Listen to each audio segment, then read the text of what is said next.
পিতা ভাত। অনেকদিন আগের কথা, একটা টিকলি ছিল, তাদের দুজনে খুব খিদে পেয়েছিল।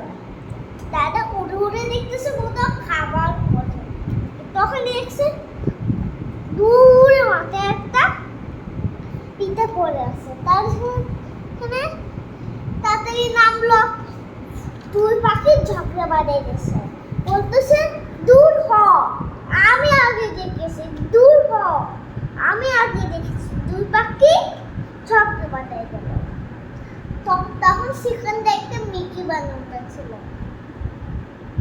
মিকি বানর দেখলো দুই পাখি ঝগড়াঝাটি করছে, তাদের পাশে একটা পিতা পড়ে আছে। তার ভাবতে মিকি বানর বুদ্ধি আঁকলো। তারপর যে বললো, তোমরা ঝগড়াঝাটি করছো কেন? তিতলি সব ঘটনা খুলে বললো, আমার তোমাদের ঝগড়া মিটাই দিতে পারে। এই বলে দুই হাতে পিতা নিছে, এক হাতেটা ছোট আর এক হাতেটা বড়। তারপরে হলো খেতে ইচ্ছা করলো। তারপরে মিকি বানর এক হাতটা, হাই হাই, এই টুকরো তো ছোট হয়ে গেল।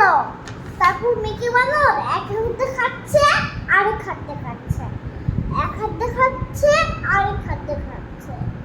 শেষ, তারপর এক হাতে এক টুকরো ছিল, ওইটা দেখে তিতির মন খারাপ হয়ে গেল, বললো আমাদের শেষ টুকরাটা দাও।